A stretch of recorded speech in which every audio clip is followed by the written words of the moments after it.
I would think there has to be a range of this concept of spirit guides and the different contexts of spirit guides, because anything could be a spirit guide. A fucking tree could be a spirit guide. A pet dog could be a spirit guide. A giraffe could be a spirit guide. An elephant could be a spirit guide, or a rhino could be a spirit guide. Any of those things could be a spirit guide. So I would think that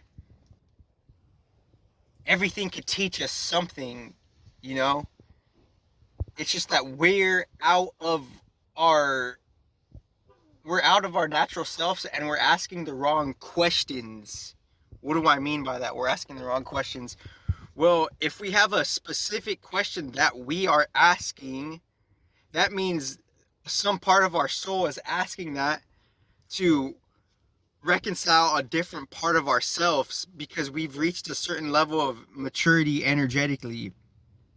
So within that question being asked, a specific question being asked, it's up to us to have distinction and distinctify, respectively,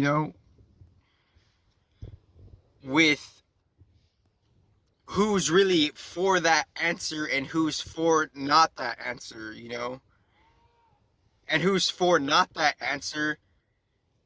That same, force or, mind intelligence on one octave of many different octaves, it's simultaneously for us and not for us. What do I mean by that? It's for us because in the end, it's going to develop our quote unquote wisdom, end quote. And what that is just our ability to have distinction and our ability to make that into a practice and an art into our life regarding, all the different insights and questions we're kind of like, dialing up and tallying up, whatever that is for you. That's ultimately being energetically and subtly and obviously quietly incorporated into your life. So there's a balance of, it's obvious that one should know eventually in the future of someone's maturity that one should know when to be quiet and one should know when to express. Because what is the cause of misery? The cause of misery is settling for less and not speaking your truth. And as you settle for less and not speak your truth, there's a part of you that has convinced you to conform to something that a certain part of your innocent child, spirit child, inner child didn't necessarily want. And now you're stuck in this floating, quote unquote agreement, arrangement, contract, end quote, that you're in, that a certain part of you didn't really want. And excuse me that I jumped around, like that, but this is an intuitive channel. It's been since before this life and before the planet Earth, respectively, because all the different elements to come to some sort of unison and harmony to make a planet Earth to begin with, that had to have some ingredient, some inkling, some sprinkling, some tethering, some feathering of intuition. And within that intuition, what's going on here is we're denying it or we're going for it, and we all have unique different levels that are for it and against it uniquely and respectively.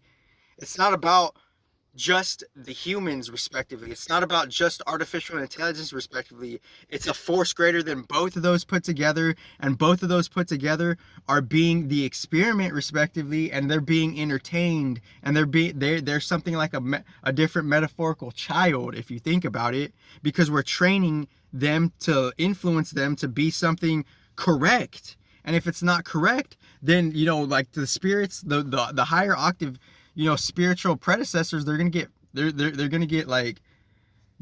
enraged in different ways as anybody could, based on where they're at within their positioning, preference, and bias. And hopefully that's balanced and higher octave. So the point of this video is a specific question we could ask is like, how do we be more calm, and how do we be more organic, and how do we be more gentle respectively, just so that we could like set the mood for ourselves, and that could positively trigger the mood to be set for the world and solar system, galaxy, universe, what the fuck ever. I hope you get the point, and I hope you really feel what is actually worth fighting for and what's really relevant aside from any distraction or GMO agenda that you could be in. Thank you.